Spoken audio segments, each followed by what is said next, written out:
Story: Millionaire husband canceled his pregnant wife's flight to her mom's funeral to teach her a lesson, then froze when she canceled him. Fiction disclaimer. This story is fictional and created for entertainment. All characters, businesses, legal professionals, and events are invented. Any resemblance to real people, companies, families, or disputes is coincidental. Preston Hale believed paying for the ticket gave him the right to cancel it. Hannah was 7 months pregnant and hours from her mother's funeral when she learned what he had done. He wanted to teach her a lesson. Her answer would be quieter than revenge and much harder to reverse. Keep listening. Mrs. Hale, your flight wasn't canceled by the airline.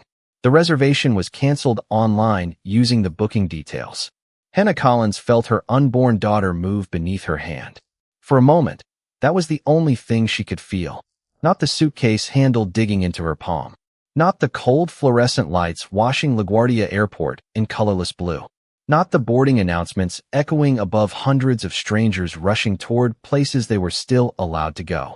Just the baby, and one word glowing on the screen. Canceled. It was 5:02 a.m.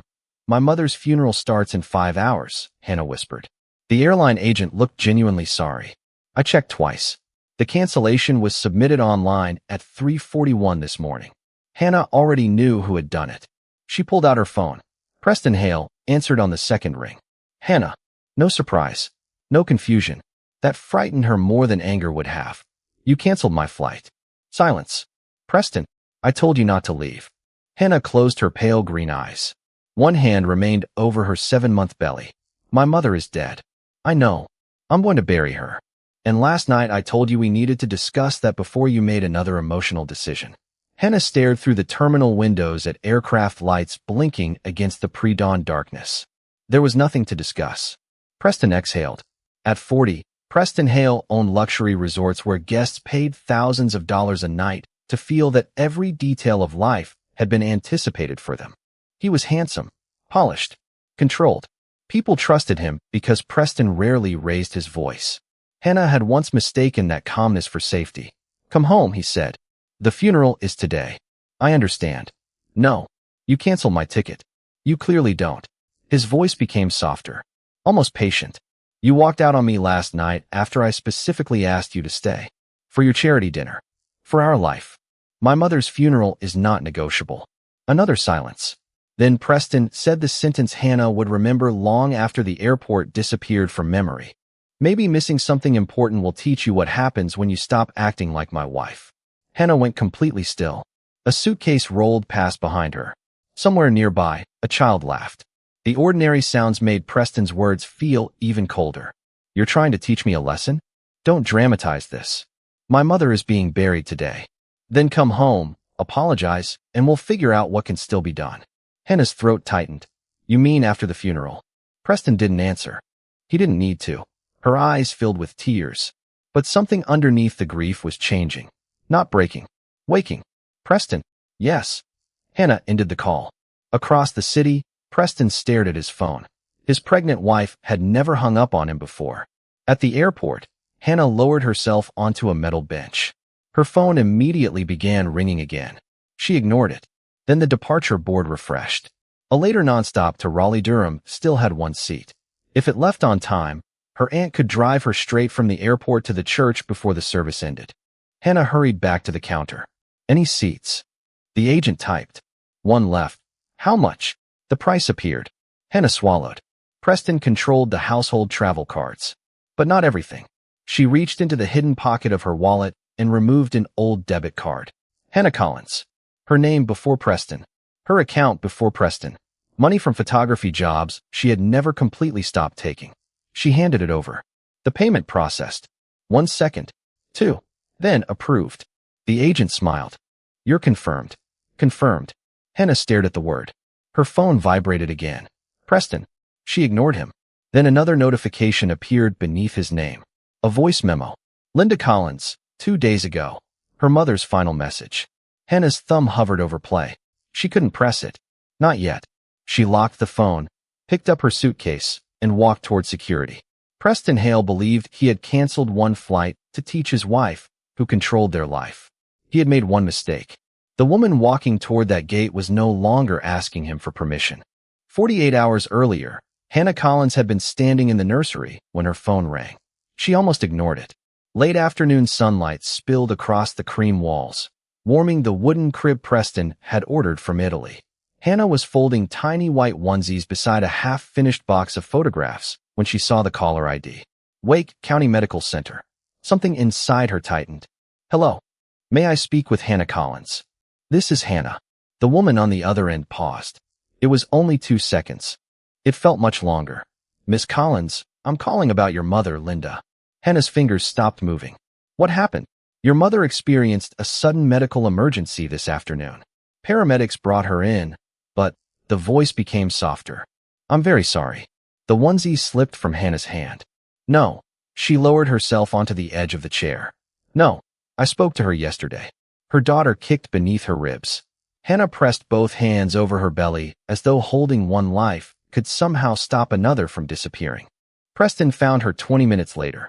He entered the nursery in a charcoal suit, his dark brown hair perfectly styled, one hand holding his phone. Hannah, the event coordinator needs your approval on the seating. My mom died. Preston stopped. For several seconds, genuine shock crossed his steel blue eyes. He crouched beside her. I'm sorry. Hannah leaned toward him. She needed a husband. His phone vibrated. Preston glanced at it. The moment ended. When is the funeral? Saturday morning. His expression changed. Saturday. Hannah looked at him. Yes. The charity dinner is Friday night. She stared. What? The investors from Boston are already flying in. My mother is dead. I understand that. I need to go to North Carolina. Preston stood. You're 7 months pregnant. My doctor cleared me to fly. That's not the point. Then what is? He walked toward the window. Hannah, that dinner affects 3 resort projects. I need you there. You need me smiling beside you. I need my wife supporting me. My mother needs her daughter to bury her.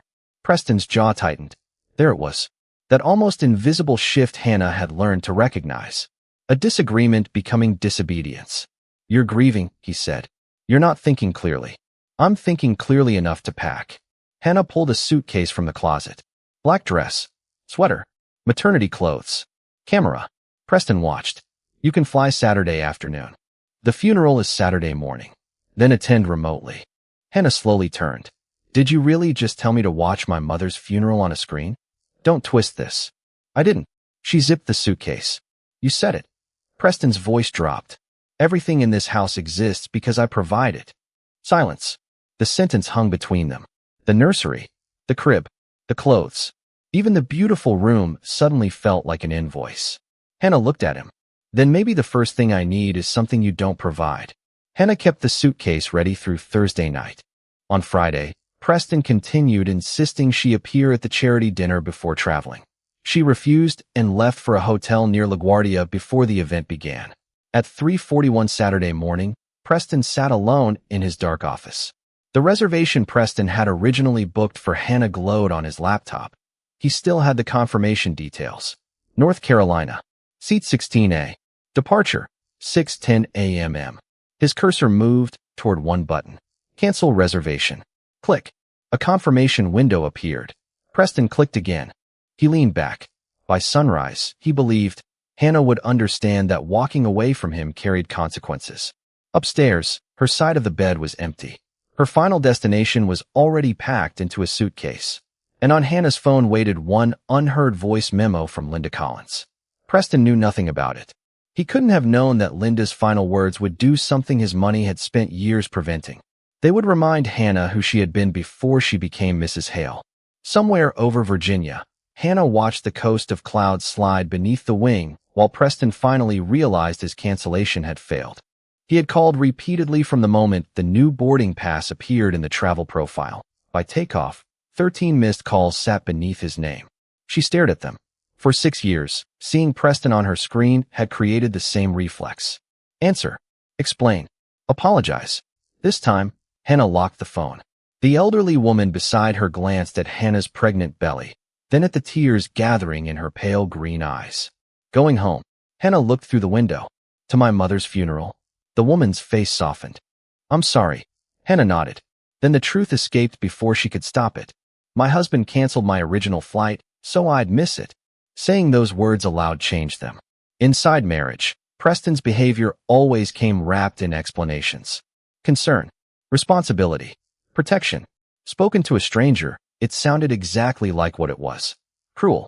The woman quietly squeezed Hannah's hand. Hannah landed at Raleigh-Durham, where her aunt was waiting.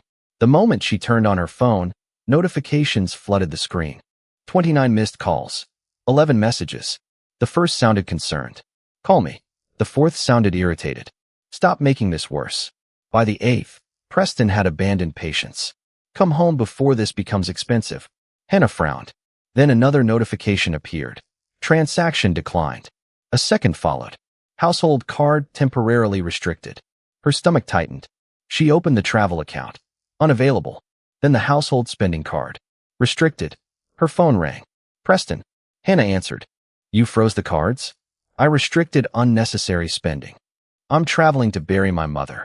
You chose to travel after I told you not to. Hannah went silent. There it was again. Not grief. Not concern. Permission. You're trying to strand your pregnant wife. I'm trying to get my wife back home. By shutting off a card while I'm traveling? By making it clear that ignoring me has a cost. Hannah felt her daughter move beneath her coat. For once, she didn't argue. She listened. Preston talked about marriage. Respect. Responsibility. Everything except Linda. When he finally stopped, Hannah asked quietly, Are you finished? A pause. Hannah. She ended the call. Her hands were shaking.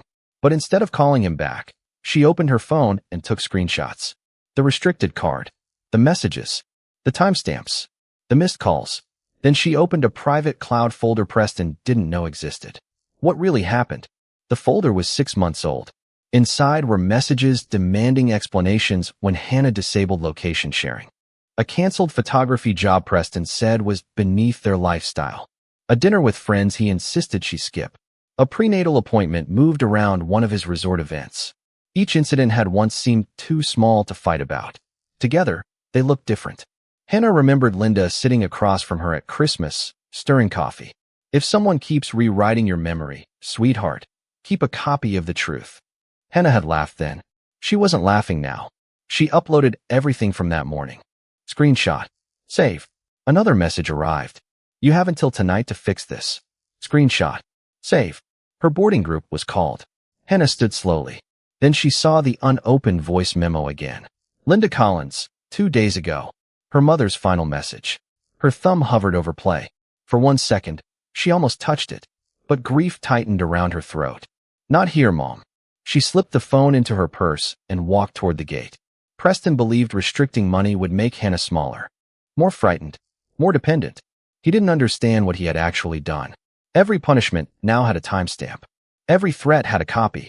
And every truth he expected his wife to forget was being stored somewhere he could no longer rewrite. Hannah remembered the cemetery in fragments. Gray sky, wet grass, Linda Collins's casket, rain on Hannah's black coat. When the first earth fell, the sound was quiet and final. One hand held an umbrella. The other rested over her 7-month belly. Her daughter moved beneath her palm. I made it, Mom, Hannah whispered.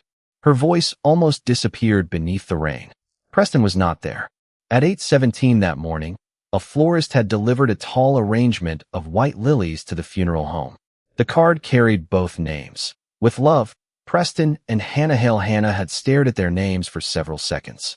Even her grief had been signed by him. Would you like these beside the casket? The funeral director asked. Hannah looked at the flowers. No, the woman hesitated. Where should we put them? Outside. It was a tiny decision. Yet something inside Hannah shifted when she made it.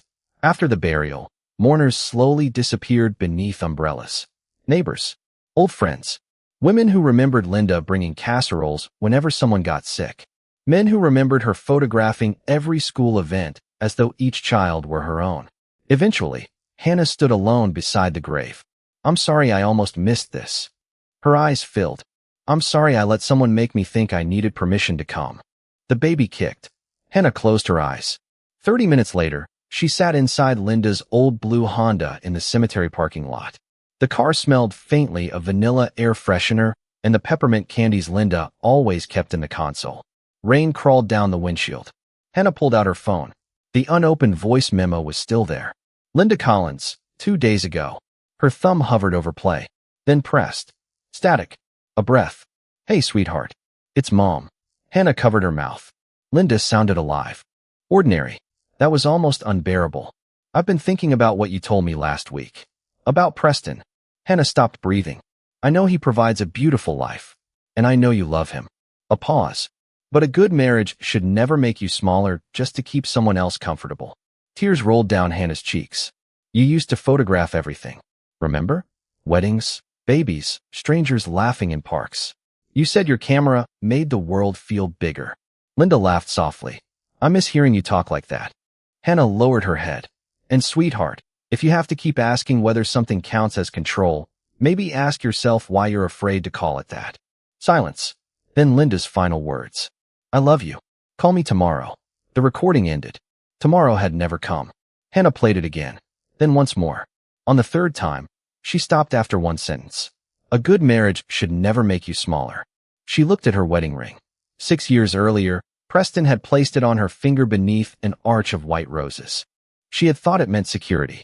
Now she remembered the photography assignments she stopped accepting, the friends she saw less often, the location checks, the cards, the explanations, the shrinking. Hannah slowly removed the ring. She didn't throw it. She opened the small cardboard box of family photographs sitting on Linda's back seat. Inside was a picture of Hannah at 25, blonde hair flying in the wind, camera around her neck, laughing at something outside the frame. She barely recognized herself. Hannah placed the wedding ring beside that photograph. Closed the box. Her phone vibrated. Preston, are you ready to come home now? Hannah stared at the message, then opened her private folder. What really happened? Screenshot. Save. Another message arrived. This has gone far enough. Hannah saved that too. She rested her palms over Lucy and whispered, No, I should have named this a long time ago. Outside, rain blurred the cemetery into gray. Inside Linda's old car, Hannah played her mother's voice one final time.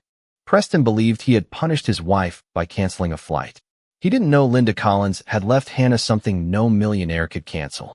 A reminder of the woman she had been before she learned to become smaller. Hannah did not return to New York after Linda's funeral. For 3 days, Hannah slept, sat in Linda's kitchen, and replayed the voicemail. On the 4th morning, she found her first digital camera in the hall closet.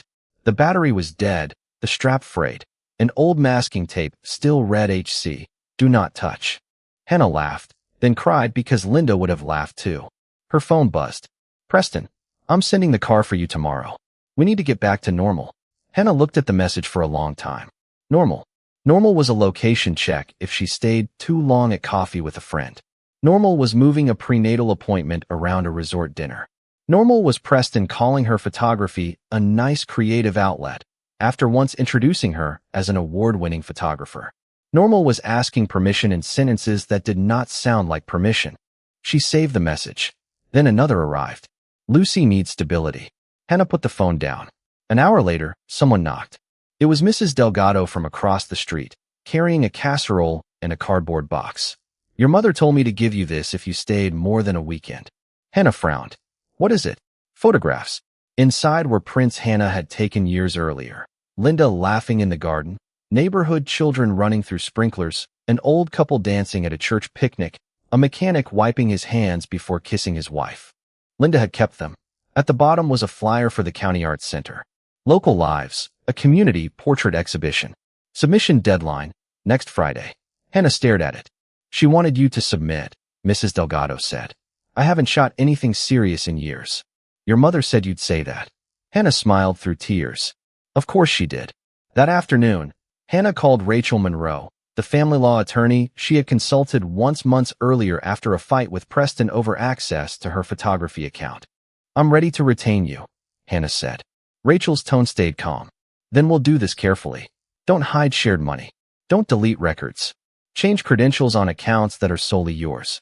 We'll determine the proper filing and service process and deal with temporary financial and parenting issues through the legal system. Hannah looked at the camera bag. I want to file for divorce. All right. And I want Preston to understand that filing doesn't mean I'm trying to erase him as Lucy's father. That distinction matters, Rachel said. We can make it clear in our communication. After the call, Hannah charged her modern camera. She drove to the art center. The director and Mercer remembered Linda. Your mother volunteered here every spring and said, she talked about your photographs constantly. Hannah almost turned around. Instead, she asked, what kind of portraits do you need? People as they actually are.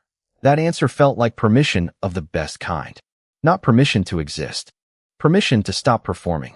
Over the next 5 days, Hannah photographed a retired nurse in her kitchen, 2 sisters rebuilding their father's bookstore, a widower tending tomato plants, and a grandmother teaching a teenager to sew. Nothing glamorous. Everything alive. Preston continued messaging. Come home. We need to fix this. Stop letting grief make decisions for you. Hannah saved each one and replied only once. I am safe. Lucy is safe. Please direct non-urgent legal communication through Rachel. On Friday, Rachel emailed Preston's attorney notice that Hannah had filed for divorce and that formal service would be handled properly. When the email reached him, Preston was backstage at the charity dinner Hannah had refused to attend. His assistant watched him read the message.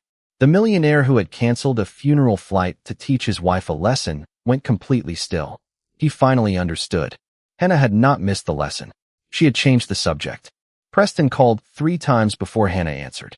She was in Linda's dining room editing a portrait when Rachel texted that his attorney had received the filing notice and Hannah did not have to take a personal call. Hannah chose to answer anyway. What did you do? He asked. His voice was low, the voice he used when anger had been polished into control. I filed for divorce. You filed without coming home? Yes. You canceled your appearance tonight? Yes. You removed me from the shared travel profile. I removed my future reservations from a profile you used to cancel my funeral flight. You changed your private accounts. The accounts and services that are solely mine. You changed the medical portal. I updated access to my own information. You'll receive appropriate information about Lucy.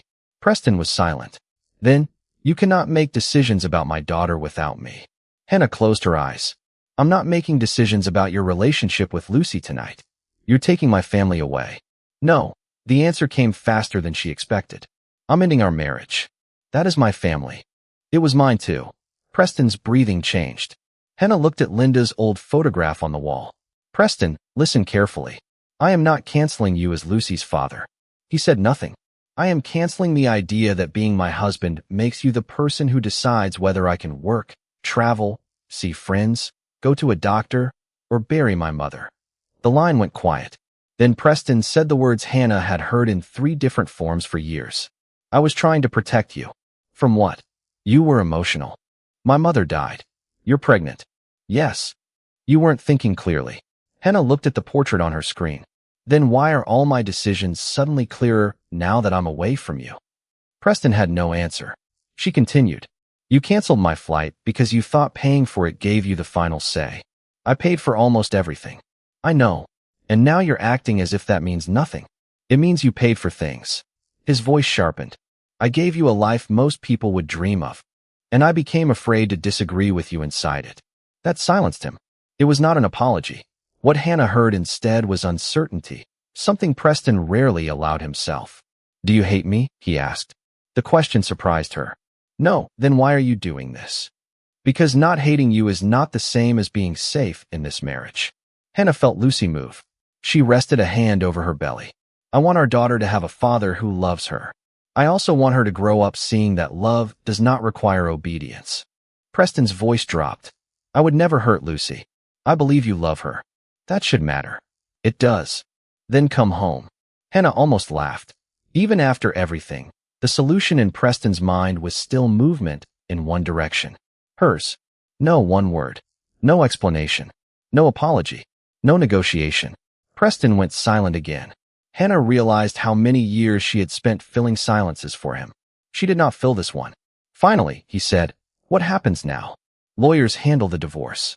We work out responsible arrangements for Lucy. You stop interfering with my travel and personal accounts. I stop pretending the marriage can be saved by making myself smaller. And us. There is no us in the way there used to be. Preston exhaled. The sound did not feel victorious. It felt sad. Hannah had loved him, and she still remembered the man who cried at the first ultrasound and once drove 4 hours to photograph a meteor shower with her. But memory was not a reason to repeat a pattern. I have to go, Hannah said. To your lawyer? To finish a photograph. Preston gave a bitter laugh. Photography. Now. Yes. Why? Hannah looked at the woman on her screen. Because I'm good at it. She ended the call. 10 minutes later, she returned to editing. For years, Preston had made Hannah's work feel small. That night, the work felt enormous. Not because it would make her rich, because it belonged to her. The community exhibition opened 6 weeks later. Hannah was 8 months pregnant. The art center smelled like fresh paint and coffee. White walls held Hannah's community portraits, each paired with one sentence from the person photographed. Her favorite showed the widower with tomatoes beneath the words, "Grief is love looking for somewhere to go," and joined her. "Your mother would be unbearable tonight." Hannah laughed. She would tell everyone I was the best photographer in America. She already did. People came. Neighbors. Old clients. Women Linda knew from church. A local magazine editor who asked Hannah whether she would consider a profile assignment after Lucy was born. Hannah said, "Ask me again in 3 months." The answer felt good. Not yes because she was afraid to lose the opportunity. Not no because someone else thought the work was inconvenient. A decision. Her own. Halfway through the evening, Preston arrived. Hannah had known he was coming. Rachel had forwarded the request 2 days earlier. Preston would be in North Carolina for a scheduled legal meeting the next morning and had asked whether he could attend the public exhibition. Hannah had said yes. Public place. No private conversation unless she agreed. Preston entered without his usual entourage. No assistant. No driver waiting at the door. He wore a dark suit, but without the sharpness Hannah associated with investor events. For 20 minutes, he looked at photographs. He did not approach her. That surprised her. Finally, he stopped in front of a portrait of an elderly woman holding a sewing needle. The caption read, "Nobody gets to call it love if you have to disappear to keep it." Preston stared at the sentence. Hannah stood beside him. "Did you choose that line?" "No." She did. He nodded. "I see." Hannah waited. "I started counseling," he said. She did not praise him. "I'm glad. My attorney told me not to talk about the case." "Then don't." "I'm not here to argue the case." "Why are you here?" Preston looked around. "I wanted to see what I kept telling you wasn't important." The answer hurt more than an excuse would have. Hannah folded her arms beneath her belly. "You didn't think it was unimportant when we met." "No, you liked that I had a life." "Yes." "Then you spent years making that life harder to keep." Preston looked at the floor. "I know." There it was. No because. No but. Just I know. Hannah felt Lucy move. Preston noticed. "Can I?" He lifted one hand, but did not touch her. Hannah considered the question. Then she took his hand and placed it gently against the side of her belly. Lucy kicked. Preston's eyes filled. For a moment, the resort owner disappeared. He was simply a father meeting his daughter through a layer of skin. Hannah moved his hand away after a few seconds. "That doesn't mean we're getting back together." "I know. And it doesn't mean the divorce stops." "I know. Tomorrow's meeting is about temporary arrangements and communication, not access to me." "I understand." She studied his face. "Do you?" "I'm trying to." That was the most honest answer Preston had given her in years. At the legal meeting the next morning, the lawyers addressed records, temporary expenses, pregnancy updates, and future communication. Hannah kept control of her private medical information, and financial questions stayed inside the ordinary legal process. The important change was simple. Money was no longer a shortcut around consent. When the meeting ended, Preston stood by the door. "Hannah." "Yes." "I'm sorry I canceled the flight." She had waited weeks for him to say it plainly. He continued. "I knew what the funeral meant. I was angry that you chose something I couldn't control. I told myself I was protecting our marriage. I was punishing you." Hannah's eyes filled. Preston looked ashamed. "I can't undo it." "No, I know." She nodded. "I accept the apology." Hope flashed across his face. Hannah finished the sentence. "I am still leaving."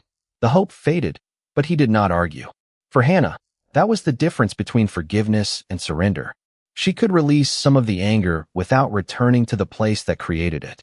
As she walked outside, the morning was bright and cold. She lifted her camera. Across the street, sunlight hit the courthouse windows and broke into 100 small reflections. Hannah took the picture. For once, she did not ask whether anyone thought it was worth taking.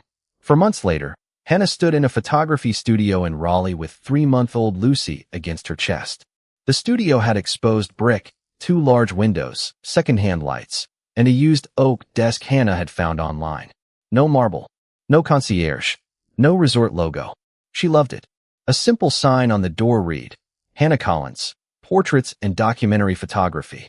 Then the local magazine ran 3 of her community portraits, and new clients began calling. One couple celebrating their 50th anniversary told her the secret was simple. Neither had ever confused marriage with authority. Hannah smiled behind the camera. Lucy was born healthy at 7 pounds, 4 ounces. Preston had been at the hospital, but not because he demanded it. Near the end of the pregnancy, he had asked whether Hannah wanted him there. She had said yes, under boundaries discussed with her medical team. When labor became difficult, Preston followed instructions and stayed quiet. When Lucy arrived, he cried. Hannah did too. Nothing about the moment repaired the marriage. It did something more useful. It proved they might learn to be parents without pretending they still needed to be spouses. The divorce continued through the proper legal process. Preston kept his resorts. Hannah rebuilt her career. They still disagreed about schedules, but increasingly both noticed when Preston slipped from asking back into telling. One Tuesday afternoon, he called about Lucy's weekend visit. I booked a car for pickup at 10. Hannah paused. Preston corrected himself. Sorry, would 10 work for you? Yes. Thank you. A small change, not redemption, just evidence that clear boundaries can change the shape of a conversation. After the call, Hannah placed Lucy in a bassinet near the window. On the wall above the desk hung one photograph from the community exhibition. Linda's old blue Honda parked in the rain outside the cemetery. Hannah had taken the picture after listening to her mother's final message. She had titled it, Room to Leave. Underneath, in smaller letters, was Linda's sentence. A good marriage should never make you smaller just to keep someone else comfortable. Hannah looked at it every morning. Not because she wanted to remember Preston at his worst. Because she wanted to remember herself at the moment she finally believed her own life was worth protecting. A client arrived. A grandmother with 2 adult daughters. They wanted a portrait for her 70th birthday. Nothing fancy, the woman said. Perfect, Hannah replied. The real thing's photographed better. They laughed. For the next hour, Hannah worked. She watched the daughters tease their mother. She watched the mother straighten both women's collars, even though they were in their 40s. She waited for the exact second all 3 stopped posing. Click. There it was. A life no one needed permission to recognize. After the session, Hannah checked her phone. One message from Preston. Lucy's pediatric appointment is next Thursday, right? If you're comfortable with me coming, I'd like to be there. Hannah read it. Then typed, yes. Thursday at 2 works. She set the phone down. Outside, afternoon light filled the studio. Months earlier, Preston had canceled Hannah's flight to her mother's funeral because he believed his money gave him the right to control where she went. He froze when Hannah filed for divorce because he finally discovered what money could not do. It could not make a wife surrender forever. It could not make fatherhood ownership. It could not turn punishment into love simply because the person delivering it called it protection.